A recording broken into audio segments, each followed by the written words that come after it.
So what are we going to do for cash flow? This conversation needs to happen, and it doesn't need to happen in our schools. Please, people, do not comment to me about how our school systems need to teach finance. Do you really think that a government entity should be teaching our kids how to manage money? No. Parents need to learn, and then parents need to teach kids. It is a responsibility of the parents to go out and get the information and learn. My gosh, you are most likely watching this on your phone. You are listening to it on your phone. You can't tell me that you do not have the means and people do not have the means to self-educate themselves. 100% they do. At least we have people like Dave Ramsey out there doing that. At least kids are being taught not to overspend. At least get them to understand a budget. There is the beginning, but it is not our schools that need to be doing that. Hello, and welcome back to the podcast. Thank you very much for being here. All right, today, chapter 4 of Building Your Warehouse of Wealth. I'm not gonna lie. This is probably my favorite chapter. Tax qualified retirement plans. In my book, I call it the scam, but Nelson was being a little bit nicer. However, in this chapter, we really understand how much Nelson loved the government. Okay. So if you like the government, you're probably not going to like this chapter, but it should be eye-opening to you. Or I shouldn't say if you like the government, if you trust the government. So let's dig in.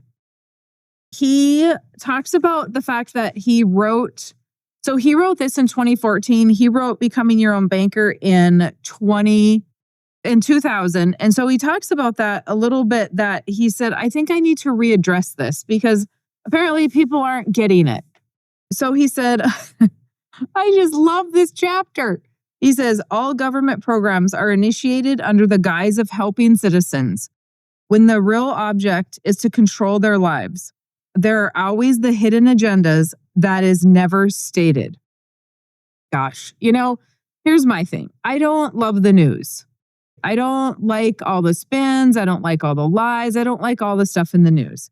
When you sit back, and so I don't watch it, like I'll hear it, but I don't watch it. And so when you sit back, you can see how we're being played. This was just a fun chapter to reread. He says, all such efforts by man eventually fail, but they do so over a long enough time frame that man does not see it happening. He is subject to the boiled frog syndrome. And so if you guys haven't heard of Nelson talking about the boiled frog syndrome, he says in here, he doesn't know that it's true, that works, but he references the boiled frog, that's hard to say, the boiled frog syndrome a lot when he would talk. And he was basically saying, hey, you take a frog, you put them in water, and you turn the heat up a little bit at a time, and pretty soon they're boiled and they're dead. And they didn't even know it was happening because it just happened a little at a time. And so it was interesting because he said, LouRockwell.com had a book that 2 authors predicted that something like 9/11 was going to occur. Has the world changed since this time? Unless you are a boiled frog, just look at what is happening all around you. Trying to take a trip in an airplane. The world has changed significantly. All kinds of nonsense is going on under the supposed mission of protecting us.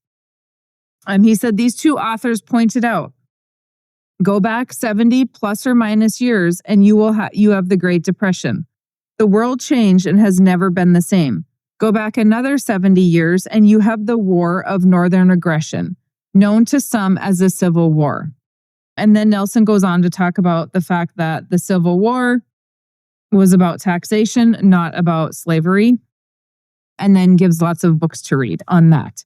He said every 70 years or so, something significant happens that changes the world in which we live.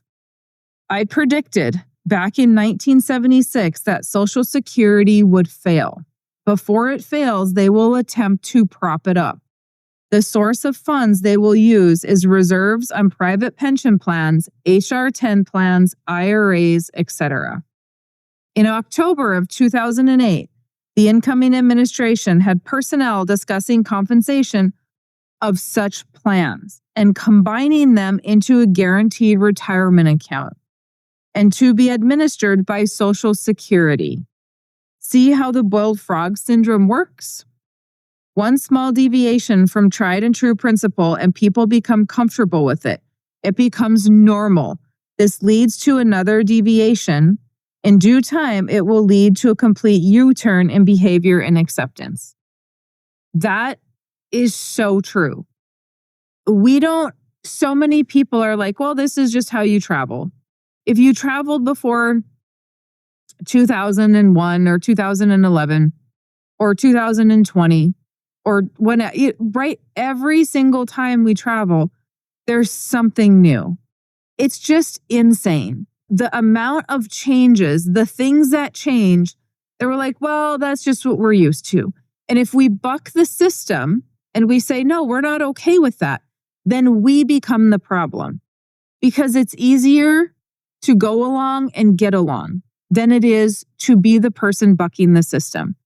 I am just naturally a system bucker of every kind. It is hard for people to tolerate me because I'm questioning things. You can hate me if you want, whatever. During COVID in 2020, I was not wearing a mask. I would go into Walmart and somebody would say, oh, ma'am, do you have your mask? I'm like, yep, I sure do. I take it out of my pocket and put it back in my pocket.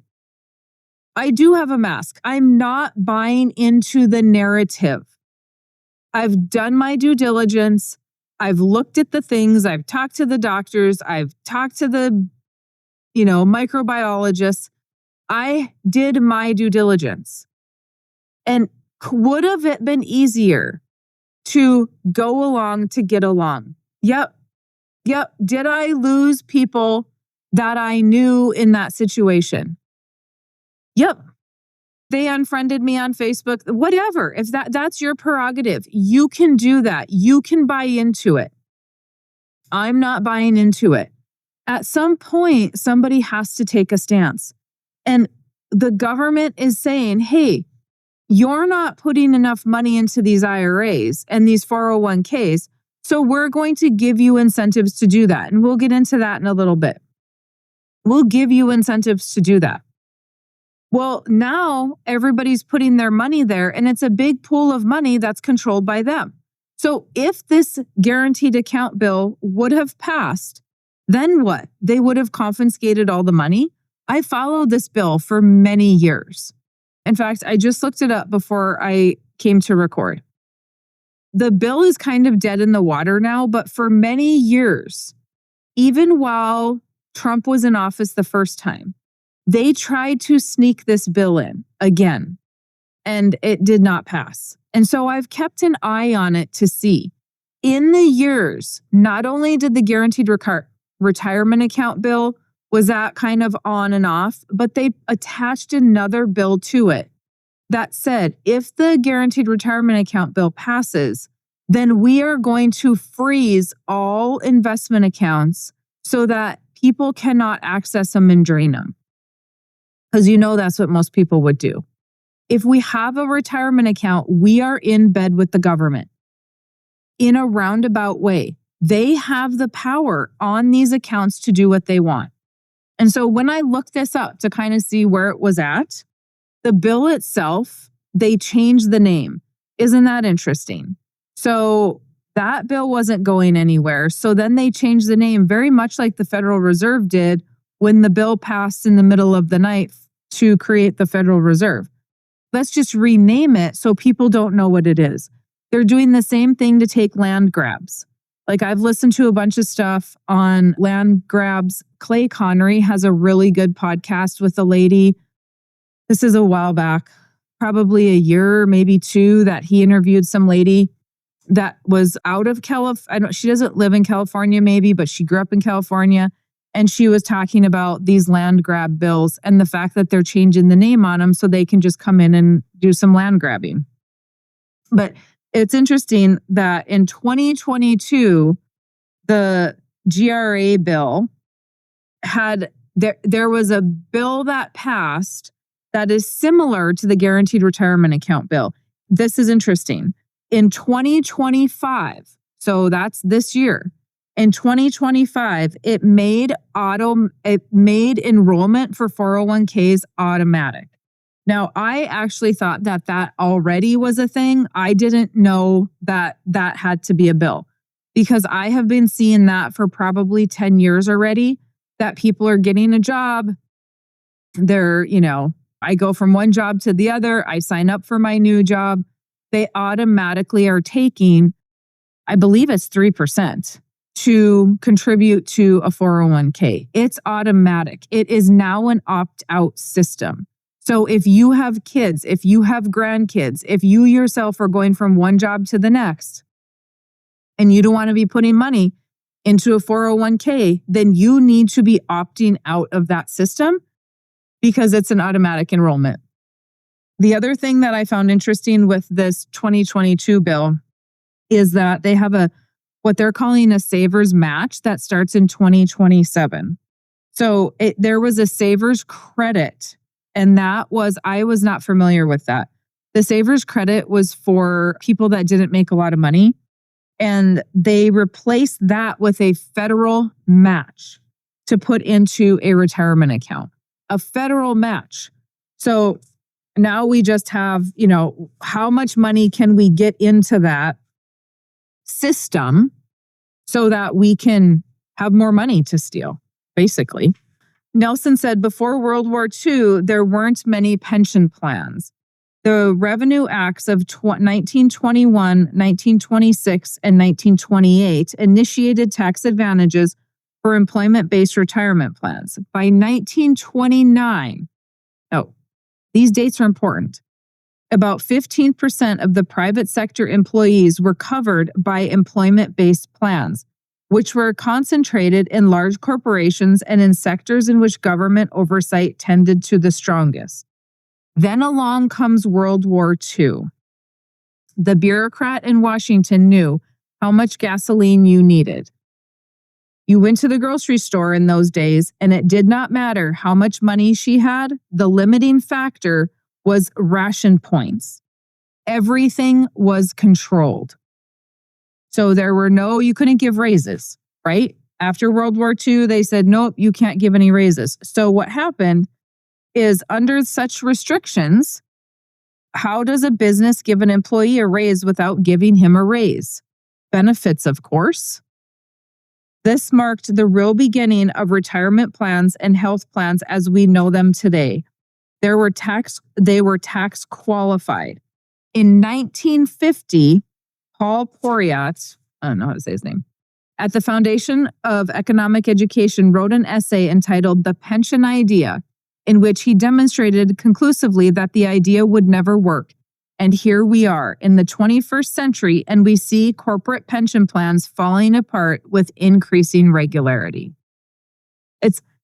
My husband worked at a milk plant, and he was union because the plant was union.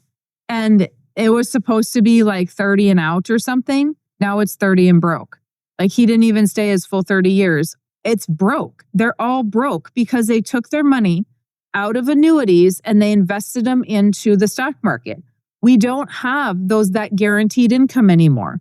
The employees of that milk plant wanted to get rid of the union so badly, and they couldn't, because if they voted the union out, then the past employees would not get their pension. Well, guess what? All the past employees are their friends. They're not going to do that to their friends. So they stay in the union, and these unions are absolutely pointless. Pointless. They don't protect anybody. They don't negotiate anything. In his particular union, there was no negotiation. But now the union is broke and they want the government to come in and save their butt. It's the most ridiculous thing ever. So we've given these tax benefits to these people. So now the appeal was made to the authorities. We need a tax break too. So for everybody, right? They're like, hey, we need a tax break too. So now comes the HR 10 plans. Initially, participants in this category could contribute $2,500 per plan. The contribution will be taken off of your income for tax purposes for this year. It will build tax-free until your retirement age, and you are going to be in a lower tax bracket at that time. Yep, always a lower tax bracket. And you can rest assured that there will be changes in the future, none of them to your advantage. The sole proprietors and partners agitated more, and the contribution limit was raised to $7,500 per year. The government said we're going to start HR 10 plans. You can put in $2,500 a year. People said that's not enough. So then they said, okay, you can put in $7,500 a year. More time passed, and the balance of the population said, wait a minute, you authorities have blessed the corporate employees with a tax break. You have blessed the sole proprietors and the partners with a tax break. What about us? Give us a tax break too. Because we're seeing everybody else is getting it. Well, we want it too. So then comes the individual retirement accounts. So you guys know them as IRAs. If we will give these folks a tax break, then we will start saving more and we will solve the problem. So let's create IRAs so then people can put more money in and they can save more. What was the result? The savings rate went down.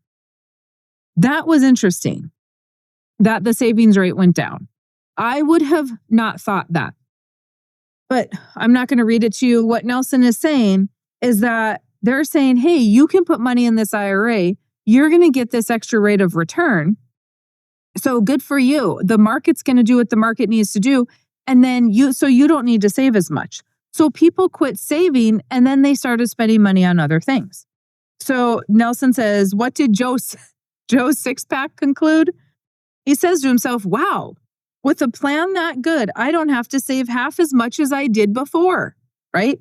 I can take the difference and make a down payment on a boat. And so the savings rate went down. Consider then the reasoning when government creates a problem, erroneous taxation, and then turns around and grants you an exception to the problem they created, a tax-qualified plan.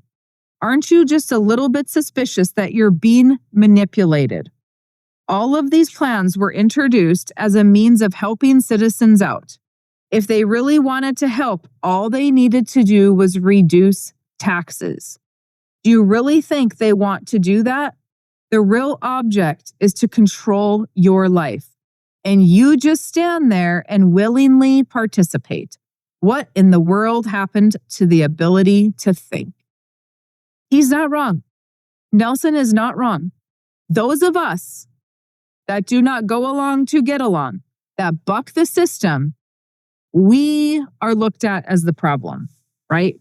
Why are you such a problem maker? Why can't you see that somebody is doing something to help? Why can't you see that they're not doing it to help? That they're doing it to control? The more we let them in, the more control that they have. The first 9 pages of the IRS code describe income. The following 1,100 pages describe the exceptions to the code. In essence, the code is saying, we own everything, but we will grant you these exceptions. Does this help you see the hidden agenda? The best way for them to accomplish the goal is to make you dependent on them. There is a tremendous element of dependence in the act of worship. You will worship that on which you are dependent. When people think that these blessings in life come from government, they will also end up in slavery. I did a little Google search before I recorded. I wanted to see how much money is sitting in retirement accounts. So in 401k, there is a total of $12.2 trillion. In IRAs, there's $16.8 trillion. The average account balance in a 401k is $144,000. IRA is $137,000, Roth is $52,000, and a traditional IRA is $211,000. The median savings. This I also ran this because people don't have enough money saved for retirement. And 45 to 54-year-olds have a median savings of $115,000.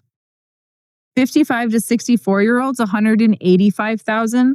65 to 74-year-olds, $200,000, and 75 plus is $130,000. I mean, think about that. I'm 51 the time of this recording. $115,000 is what people have saved. And people think I'm crazy. And I have gotten a lot of backlash from the podcast that I did that you're going to need 30 million. Your young people today, being in your 20s, are going to need $30 million of tomorrow's money to retire. That's about probably about 3.6 in today's dollars, if I remember my numbers correctly.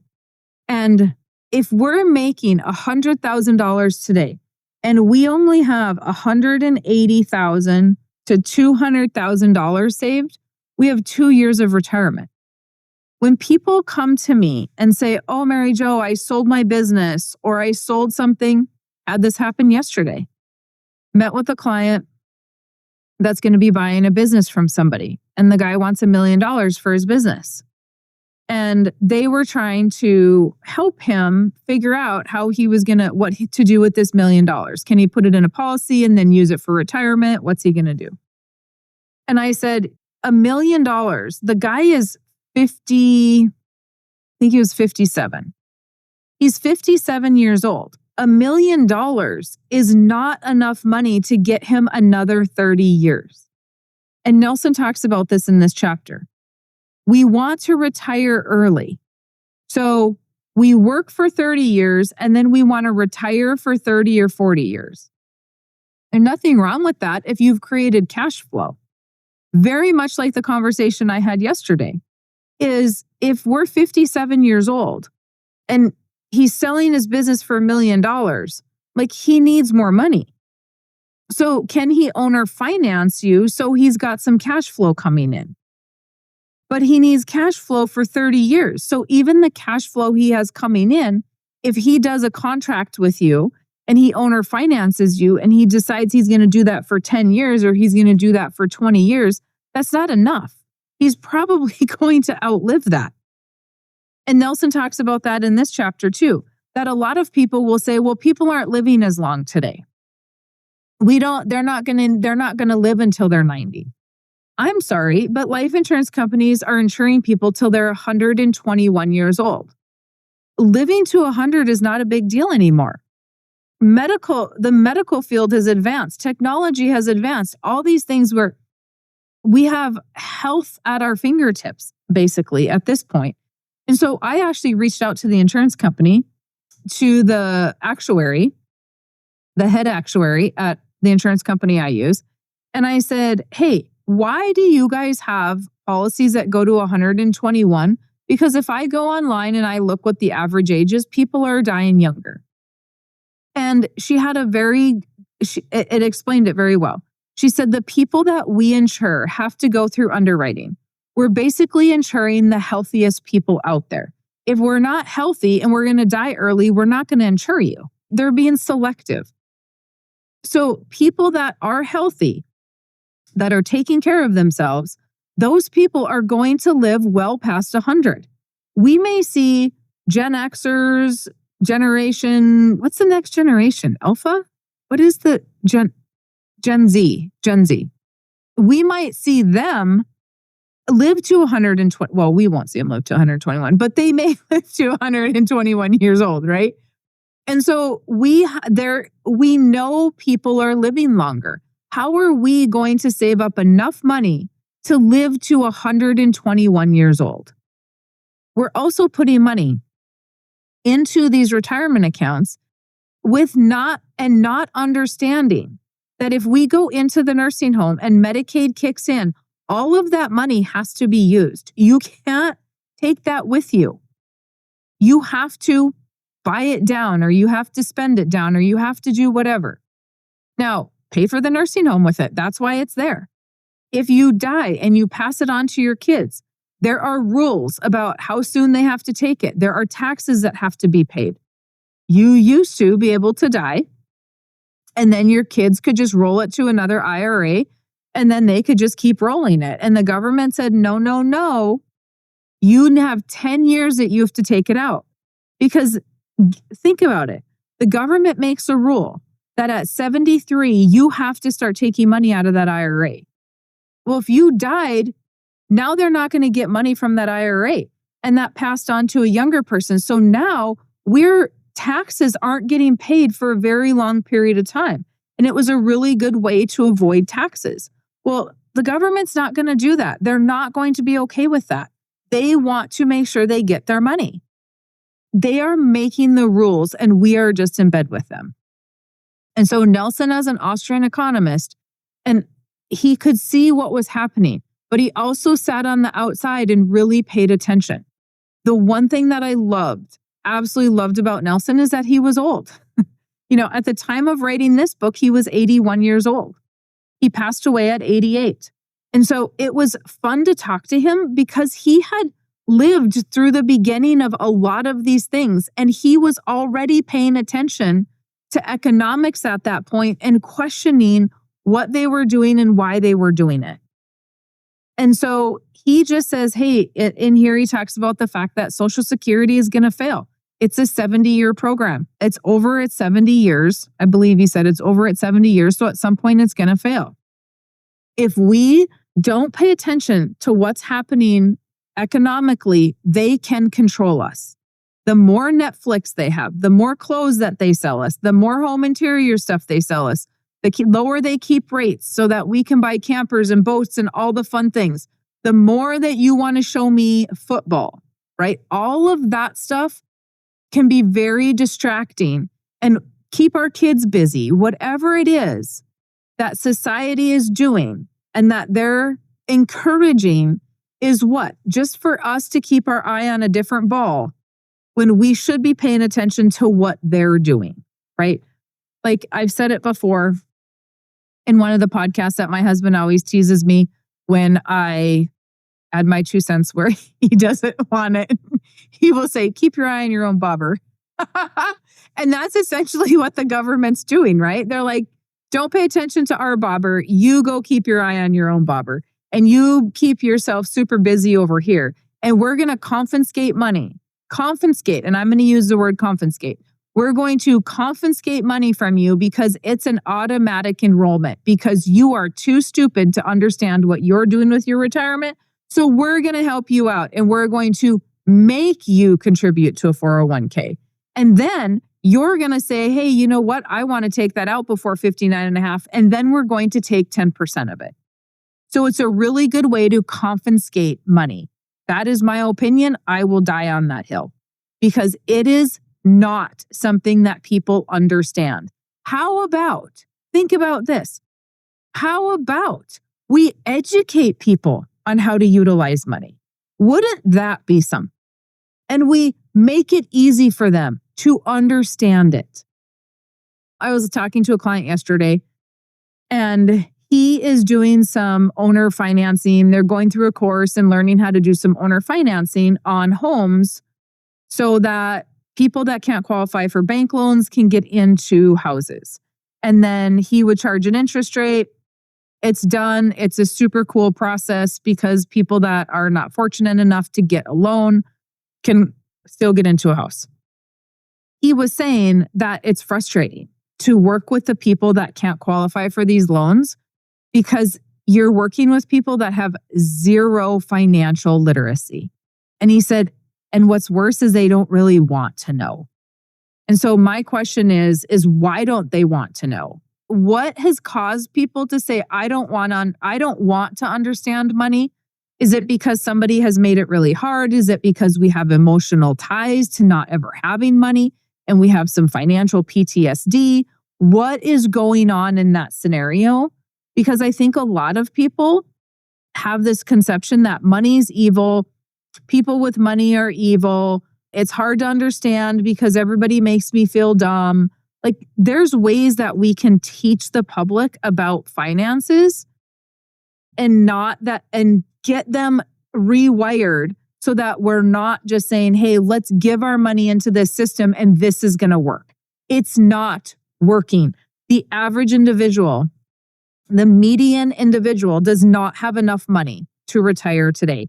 Even the average, when I Googled this, the average numbers for somebody at 65 were like 600,000. So the median number was 200. The average was like 600. $600,000 at 65 years old is not enough money to retire. Not even close to enough money to retire for 30 years. So what are we going to do for cash flow? This conversation needs to happen, and it doesn't need to happen in our schools. Please, people, do not comment to me about how our school systems need to teach finance. Do you really think that a government entity should be teaching our kids how to manage money? No. Parents need to learn, and then parents need to teach kids. It is a responsibility of the parents to go out and get the information and learn. My gosh, you are most likely watching this on your phone. You are listening to it on your phone. You can't tell me that you do not have the means and people do not have the means to self-educate themselves. 100% they do. And at least we have people like Dave Ramsey out there doing that because that is so necessary. At least kids are being taught not to overspend. So Dave might say, hey, put your money in the market. I know a lot of people that I like that say, hey, put your money in the market. And I do not agree with that. I am saying, hey, how do we teach them cash flow? But at least get them to understand a budget. There is the beginning. But it is not our schools that need to be doing that. Okay. A little bit of passion there. Let me know if there's anything that you guys have comments, questions, concerns on. MaryJo@withoutthebank.com. If you have gotten your books, fantastic. Get your appointment set up so that we can get you on the schedule with John or myself. We can answer any questions for you, help you get started if that is the right thing for you to do. All right. You guys have a fantastic rest of your day.